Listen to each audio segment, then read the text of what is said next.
सबको जय मसीह की। परमेश्वर का धन्यवाद करते हैं। एक बार फिर से आप सब लोगों के साथ में परमेश्वर ने बातचीत करने का अनुग्रह दिया कि इस वीडियो के माध्यम से हम लोगों के साथ में संपर्क कर सकें, बातचीत कर सकें और एक नए विषय को लेकर के मैं आप लोगों के मध्य में आ सकूं। तो आइए हम आज के विषय पर बातचीत करें। आज का क्या वो वचन है जो परमेश्वर ने आपके लिए तैयार किया है। तो आइए इससे पहले हम अपने मनों को तैयार करें उस वचन के सुनने के लिए कि परमेश्वर वचन सीधे हमें हृदय में उतर जाए। उससे पहले अपने मनों को तैयार करें। आइए हम प्रार्थना करें, अपने स्वरों को झुकाएं, अपने आंखों को बंद करते हुए। हमारे दयालु जीवित और महान अनुग्रहकारी परमेश्वर पिता, प्रभु यीशु मसीह के नाम में हम आपकी हुजूरी में आते हैं, आपके जीवित नाम का धन्यवाद करते हैं। आपने ये अनुग्रह दिया कि पिता हम आज के इस संदेश के द्वारा प्रभु आपके वचन को और भी गहराई के साथ में जानने पाए, सीखने और समझने पाए। परमेश्वर पिता हम धन्यवाद करते हैं कि आज का ये दिन आपने ठहराया प्रभु इस विषय के बारे में बातचीत करने के लिए। और हमारा विश्वास है कि इस समय में जो भी लोग इस वीडियो को देख रहे हैं और सुन रहे हैं, परमेश्वर आप सीधे उनके मनों से बातचीत कर रहे हैं। आपका आत्मा सीधे उनके दिलों में उतर करके उस वचन के द्वारा प्रभु उन्हें आशीषित कर रहा है। प्रभु हम चाहते हैं कि सुनने और देखने वाले हर एक प्रभु तेरी ओर से आशीषित हो, क्योंकि ये दुआ हम यीशु मसीह के नाम में मांग लेते हैं, आमीन। एक बार फिर से आप सबका स्वागत करता हूँ भाइयों और बहनों इस मेरे साथ में इस संदेश में फिर से आने के लिए, मेरे साथ में फिर से एक बार जुड़ने के लिए। और मैं विश्वास करता हूँ कि आप लगातार हमारे साथ में बने हुए हैं और आप लगातार परमेश्वर की ओर से आशीषित हो रहे हैं।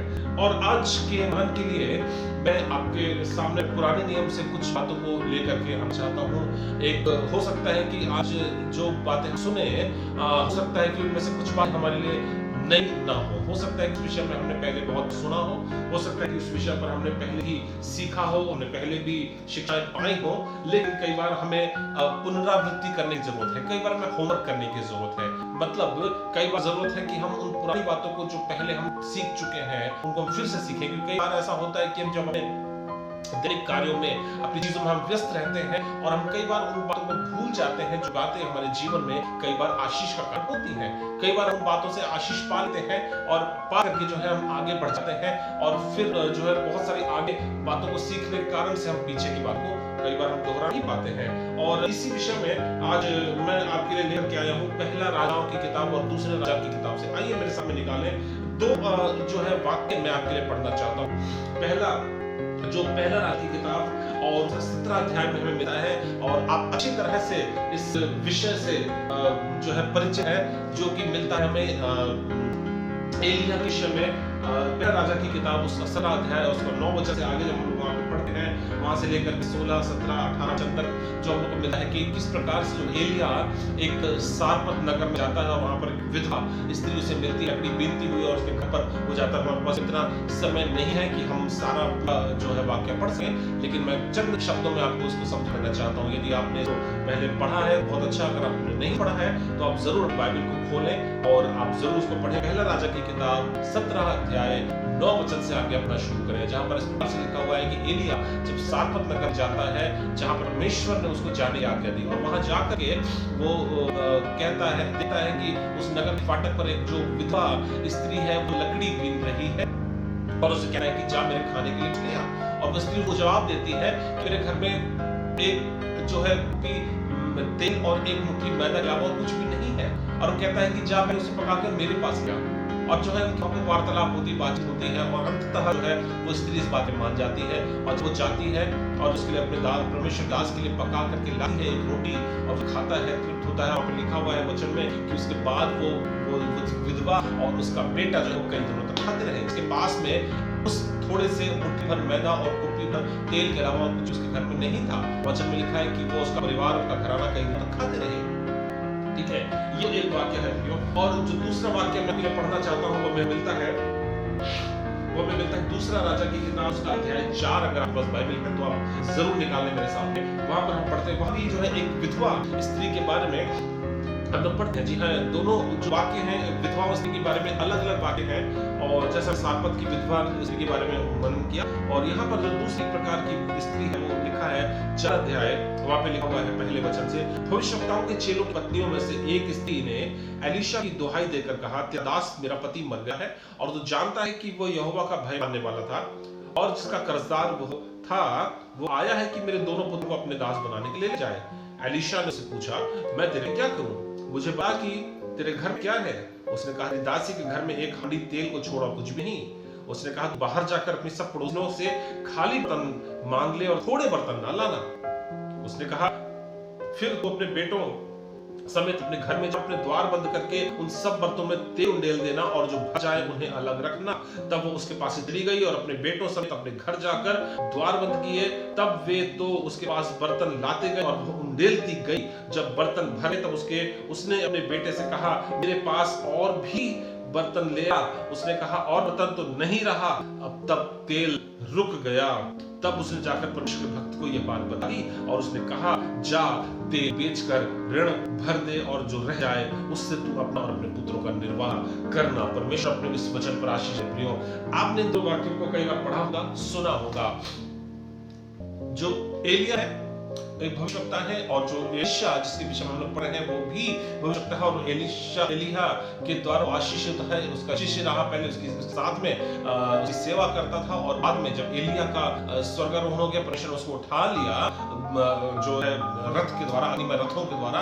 अब जो है एलिया का अभिषेक जो कि उसने मांगा था कि उससे दुगना अभिषेक उस पर हो और उसका एलिया का दुगना अभिषेक उस पर आता है, अद्भुत काम करता है। और इन वाक्यों को जब हम पढ़ते हैं, दोनों जो वाक्य हैं विधवा स्त्री और उसके पुत्रों के विषय में। पहले वाक्य में हमने देखा एक विधवा स्त्री और उसका पुत्र जिसने परमेश्वर के दास बात मानी और कई दिनों तक आते रहे। दूसरे वाक्य में हम पढ़ते हैं कि जो विधवा है इसका पति जो वो मर गया है और ये एक भक्तिनी महिला है, एक परमेश्वर से प्रेम करने वाली, उसको जानने वाली, परमेश्वर के दासों का आदर करने वाली स्त्री है। और ये स्त्री जो है कहती है कि जो जिससे मेरे पति ने बहुत सारा कर्ज दिया था, अब चूंकि मेरा पति मर चुका है, वो इस दुनिया में नहीं है, अब वो कर्जदार आया है, जो कर्जा चुकाने के लिए मेरे पास में कुछ नहीं है, लेकिन अब वो मेरे बेटों को ले जाना चाहता है, उनको अपना दास बनाना चाहता है। अगर वो ले गया मेरे बेटों तो मेरा क्या होगा? अब मैं बुढ़ापे में क्या करूंगी, कहाँ जाऊंगी, कहाँ कमाऊंगी, कहाँ खाऊंगी? और बड़ी चिंता है। वो चिंता को लेकर के प्रभु के दास के पास में आता है, कहता है कि मैं तेरे लिए क्या कर सकता हूँ, मुझे बता। वो कहता है, तेरे घर क्या है? कहती है, मेरे पास में एक हांडी तेल को छोड़कर कुछ भी नहीं है। और यहाँ पर प्रिय चमत्कार की शुरुआत, चमत्कार पर विश्वास की शुरुआत होती है जब वो कहता है कि जा अपनी पड़ोसियों से, अपने जो आस पड़ोस में रहने वाली बहनें हैं, जाकर उनसे बर्तन ले आ। और लिखा हुआ है वहां पर कि देख, थोड़े बर्तन ना लाना, थोड़े बर्तन ना लाना। यहाँ पर एक विश्वास की बात जो मैं आपको बताना चाहूंगा, जैसा प्रभु के दास ने कहा तो ऐसा ही कर, थोड़ा बर्तन ना लाना पर तो बहुत सारे लेकर के आना। क्योंकि अब वो पता नहीं है कि उस स्त्री पता नहीं है कि वो क्या करने जा रहा है। उस स्त्री को पता नहीं है कि ये प्रभु का दास जो है ये ऐसा करने के लिए क्यों कह रहा है। लेकिन वहां पर लिखा है कि उसने ऐसा कुछ भी नहीं लिखा हुआ है वहां पर कि उसने उससे सवाल जवाब किया या उसने मुझसे पूछा कि मेरे घर तेल नहीं है, खाने के लिए कुछ नहीं है, आटा नहीं है, मैदा नहीं है, मैं क्या करूं तेरे बर्तन ला करके? वहां पर सवाल जवाब नहीं किया, परंतु लिखा जैसा उसने कहा, गई बर्तनों को इकट्ठा कर ले आई और उसने कहा कि अपने बच्चों को लेकर के दरवाजा बंद कर ले और तेल को उंडेलना, जो एक बर्तन है तो उस बर्तन से दूसरे खाली बर्तन में उंडेलना शुरू कर। और वचन में लिखा हुआ जब उसने उंडेलना शुरू किया तो एक के बाद एक बर्तन भरते गए और जितने बर्तन वो लेकर के आई तो सारे बर्तन जो है वहां पर भर गए। भरने के बाद में भी लिखा हुआ कि तेल जो है उसमें से निकलना बंद नहीं हुआ और उसने अपने बेटे से कहा कि जा और बर्तन ले, एक और ले। अब उसके बेटे हाथ खड़े करके जो है वहां पर तैयार है खड़े हो कि माँ और बर्तन नहीं है, जितने बर्तन हम ला सकते थे पड़ोस में, आस पड़ोस से जितने भी हम इकट्ठा कर सकते थे, अपने सारे बर्तन हमने इकट्ठे कर लिए हैं, सारे बर्तन हम ले आए हैं, अब और लाने को नहीं है, अब हम क्या करें? और कहा कि जब उनके बेटों ने कहा कि अब और नहीं है, कोई रास्ता नहीं रहा और वचन में लिखा है कि तेल तुरंत जो है बंद हो गया। तब अब उसको समझ नहीं आया कि क्या करूं और वो दरवाजा खोल के प्रभु के दास पास में कहने लगे, अब मैं क्या करूं तेल का? तो परमेश्वर का दास उससे कहता कि जा इस तेल को लेकर के बाजार जा, इसे बेच और जो उससे पैसे मिलते हैं उसका ऋण चुका और जो तेल तेरे पास जाता है उससे अपना, अपने परिवार का, अपने बेटों का निर्वाह कर। हालेलुया। परमेश्वर का वचन प्रियो जो सामर्थी वचन है, मैं आपको बताऊं कि कई बार हम विश्वासी जीवन में परमेश्वर के दासों की जब बात को मान लेते हैं, परमेश्वर आपके जीवन में अद्भुत चमत्कार करता है। जी हाँ, परमेश्वर के लोगों की बात को मानने का अर्थ है अपने जीवन में आशीषों को क्लेम करना, अपने जीवन में उन परमेश्वर की भलाइयों को रिसीव करना, प्राप्त करना, परमेश्वर के भाई के कामों को। परमेश्वर के पास आपके लिए बहुत सारी योजनाएं हैं, परमेश्वर के पास आप भलाई की बहुत सारी बेहतर योजनाएं हैं। अगम्य योजनाएं हैं। परमेश्वर चाहता है कि आप उसके लोगों की बात माने। आप कहते हैं कि हम परमेश्वर की बात मानते हैं, लेकिन परमेश्वर की बात आप कैसे मानते हैं? क्या आप परमेश्वर डायरेक्ट आपके पास आकर के कहता है? नहीं।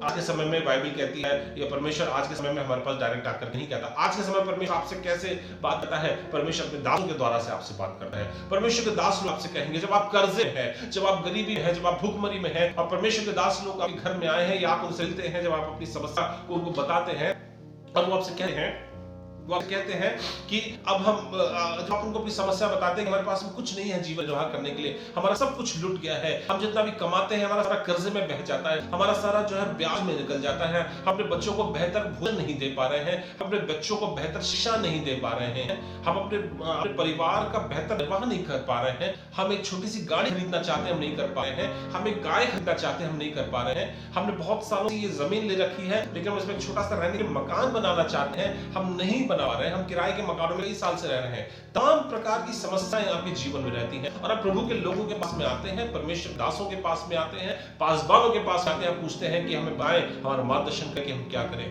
अगर प्रभु के दास लोग आप मार्गदर्शन करते हैं, प्रिय, आपको बताते हैं कि आप ऐसा करें, ऐसा करें, ऐसा करें। वचन बताता है, आज जो हम इस वचन को सीख रहे हैं, वचन कहता है कि यदि आप उसकी बात को आंखें बंद करके बिना किसी वाद विवाद या किसी सवाल के आप उस बात को मान लेते हैं, परमेश्वर की उत्तम और बेहतर आशीषें आपके घर में आना जो है शुरू हो जाती है। आमीन। परमेश्वर की बेहतर आशीष आपके घर में आना शुरू हो जाती है। प्रियो, ये समय है इस बात को जान लेने का कि परमेश्वर आपके लिए बेहतर इंतजाम रखता है, परमेश्वर ने आपके लिए बेहतर सोचा है, परमेश्वर ने आपके लिए बहुत अच्छी योजनाएं बनाई है। जरूरत क्या है? जरूरत क्या है? जरूरत यह है प्रियो कि आप परमेश्वर के लोगों की बात को मान लें और अपने आप को उसके परमेश्वर के हाथों में सरेंडर कर दें, और आप देखेंगे कि आप बेहतर योजनाओं को अपने जीवन में होते हुए देखना चाहेंगे।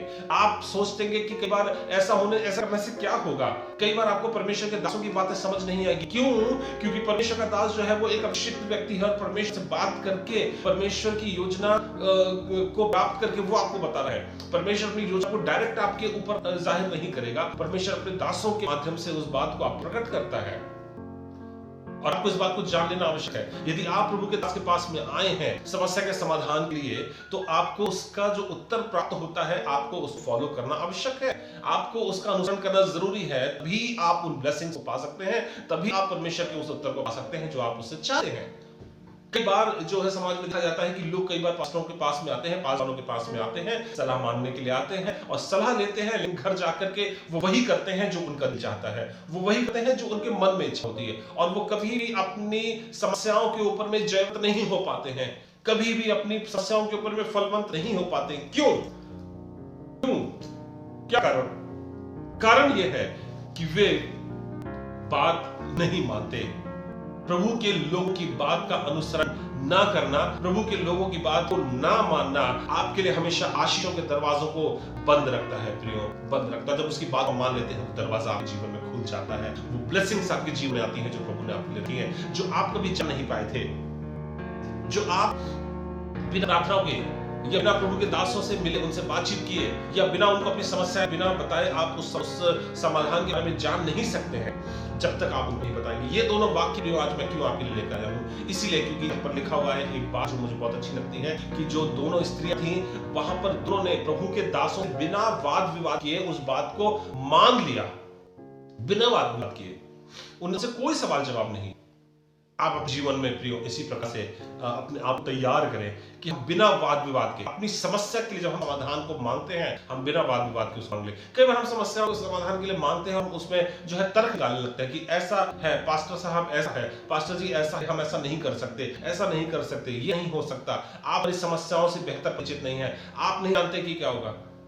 अगर पास्टर या पासवान प्रभु का जो भक्त है, प्रभु का जो जन है, अगर वो नहीं जानता है तो इसका मतलब है यह है कि आप परमेश्वर की विश्वास योग्यता पर आप शक करते हैं, या परमेश्वर के अद्भुत सामर्थ्य पर आप उंगली उठा रहे हैं, परमेश्वर के अस्तित्व पर जो है आप उंगली उठा रहे हैं, जो कि सरासर पाप है।